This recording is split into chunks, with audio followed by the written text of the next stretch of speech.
다음 주 우리 주식 시장 도대체 어떻게 될까요? 궁금하시죠?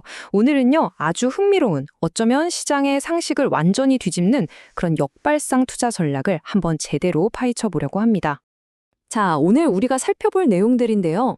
코스피가 오르려면 뭐가 필요한지, 그 조건부터 시작해서 지정학적 리스크는 어떻게 대응해야 하는지, 또 K뱅크 IPO라는 큰 이벤트에서 기회를 잡는 법, 그리고 특별히 주목해야 할 섹터와 최종 투자 전략까지 다음 주를 위한 완벽한 투자 시나리오 지금부터 하나하나 짚어보겠습니다. 네, 그럼 바로 본론으로 들어가 볼까요? 이 전략의 핵심 아이디어는요, 아마 들으시면 하실 수도 있어요. 우리가 보통 생각하는 것과는 정반대거든요. 바로 이겁니다. 우리 시장이 진짜로 상승하려면 아이러니하게도 미국 시장이 떨어져야 한다. 이겁니다. 보통 미국 시장이 가야 우리도 간다고 생각하잖아요. 근데 그 통념에 완전히 반기를 드는 거죠. 왜 그럴까요? 자, 그래서 구체적으로 어떤 조건들이 필요하냐? 딱 세 가지를 꼽았는데요. 그 첫 번째 조건이 정말 파격적입니다. 미국 AI 관련주들이 조정을 좀 받아야 한다는 거고요. 두 번째는 삼성전자와 하이닉스가 같이 가는 게 아니라 서로 엎치락 뒤치락 해야 한다는 것. 마지막으론 그동안 소외됐던 조선주가 치고 올라와 줘야 한다는 겁니다. 이게 무슨 논리냐면요.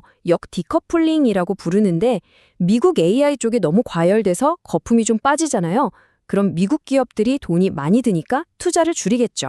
바로 그때 우리 삼성전자나 SK하이닉스가 디램이나 HBM 가격 협상에서 갑이 되는 겁니다. 그러면서 오히려 이익이 늘고 이게 코스피를 끌어올린다는 아주 기가 막힌 시나리오죠. 좋습니다. 그럼 이제 좀 더 단기적인 변수를 한번 볼까요? 당장 다음 주 우리 시장에 영향을 줄 수 있는 가장 큰 리스크죠. 바로 지정학적 문제입니다. 특히 미국하고 이란 사이의 긴장 관계, 이걸 빼놓을 수가 없어요. 지금 이란 관련해서 긴장감이 거의 최고조에 달하고 있잖아요. 만약에 정말로 군사적 충돌이 땅 하고 터지면 그게 오히려 뉴스에 팔아라 하는 신호가 될 수 있다는 분석입니다. 그래서 리스크 관리 차원에서 이미 많이 오른 원유 관련주들 있죠. 흥구석유나 한국석유 같은 것들 한 70% 정도는 일단 수익을 챙겨두는 게 어떻겠냐 이런 조언이 나오고 있습니다. 자, 그럼 원유주 팔아서 현금을 만들었어요. 그럼 그 돈 어디로 가져가야 할까요? 네, 그래서 추천하는 포트폴리오 조정안은 이렇습니다. 흥구석유, 한국석유는 팔고 그 돈으로 지금 조정을 받고 있는 대성산업으로 갈아타자는 거죠. 부동산이랑 가스 관련 사업을 같이 하는 회사인데 기술적으로 지금 자리가 더 좋다는 판단이고요. 그리고 한국가스공사는 좀 더 긴 그림, 그러니까 알래스카 프로젝트 같은 장기적인 잠재력을 보고 계속 가져가는 전략입니다. 자, 다음 주제로 넘어가 보겠습니다. 시장에 아주 큰 이벤트가 하나 기다리고 있죠. 바로 K뱅크 IPO입니다. 이걸 우리가 어떻게 하면 가장 스마트하게 이용할 수 있을지 그 전략을 한번 뜯어보겠습니다. K뱅크 상장한다고 하면 보통 청약해야지 생각하시잖아요. 근데 공모주 청약해봤자 몇 주 받지도 못하는 경우가 허다하죠. 자, 그런데 진짜 고수들은 다른 곳을 봅니다. 바로 K뱅크 관련주에 미리 투자하는 전략인데요. 전문가들은 이쪽이 훨씬 더 큰 수익을 낼 수 있는 기회라고 보고 있습니다. 그 이유가 뭘까요? 주목해야 할 종목들은 바로 이런 것들입니다. KTCS, KTIS 같은 저평가된 KT 계열사들, 그리고 경쟁사인 카카오뱅크, 심지어 K뱅크 지분을 3% 가진 KG 이니시스까지요. 왜 이 종목들을 보냐면요. 큰 손들이 K뱅크 상장을 성공시키려면 분위기를 띄워야 하잖아요. 그러기 위해서 일부러 이 관련주들 주가를 먼저 쫙 끌어올릴 가능성이 높다는 겁니다. 바로 이 점을 우리가 역이용하는 거죠. 이게 바로 전략적인 기회입니다. 네, 아주 흥미로운 전략이죠. 그럼 이제 시야를 더 넓혀서 앞으로 기회가 있을 만한 섹터들을 좀 더 깊게 파보겠습니다. 바로 원자력, 지배구조 이슈, 그리고 재건 테마, 이 세 가지 아주 구체적인 시장을 들여다볼 겁니다. 먼저 원자력인데요. 보통 원전하면 새로 짓는 것만 생각하잖아요. 근데 지금 주목하는 건 그게 아닙니다. 바로 수리예요. 특히 전쟁 중인 우크라이나의 자포리자 원전, 이걸 보수하고 유지하는 K수리 테마가 뜨고 있다는 겁니다. 자, 근데 여기서 중요한 게 있습니다. 원전 관련주라고 다 같은 게 아니라는 거예요. 옥석 가리기가 필수입니다. 이 수리 테마에 딱 맞는 회사는 발전소 유지보수 전문 기업인 한전 KPS입니다. 여기가 직접적인 수혜주로 꼽히는 거고요. 반면에 두산 에너빌리티는 미국 SMR 투자권 때문에 발목이 잡혀 있고, 보성 파워텍은 이미 너무 많이 올라서 지금 들어가기엔 좀 부담스럽다는 분석입니다. 확실히 구분해서 봐야겠죠? 다음 테마는 지배구조, 좀 더 정확히 말하면 경영권 분쟁입니다. 이게 참 재밌는 게 오너 일가끼리 싸움이 붙으면 주주들한테는 오히려 기회가 될 수 있거든요. DB그룹이 바로 그런 케이스입니다.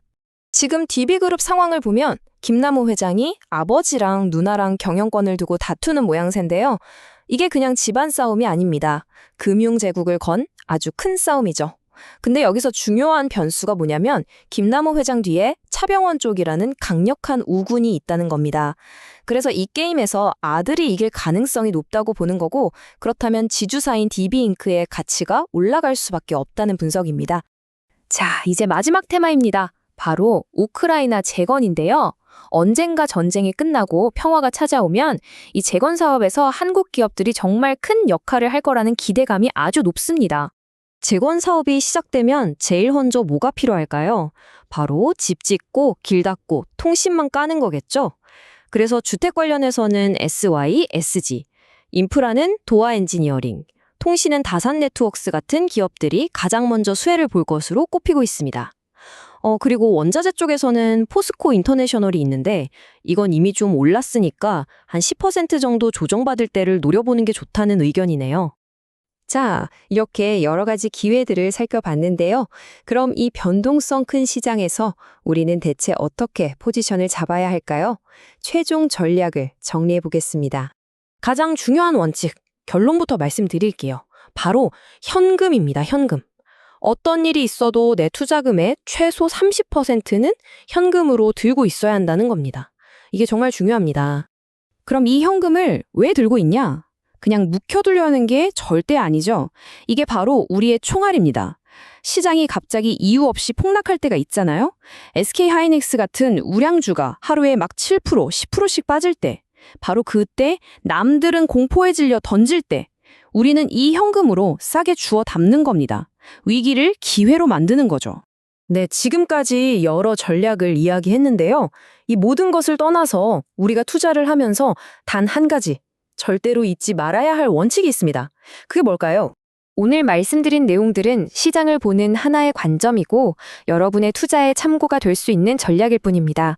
하지만 가장 중요한 것은 모든 투자의 최종적인 판단과 그에 따른 책임은 오직 투자자 본인에게 있다는 사실입니다.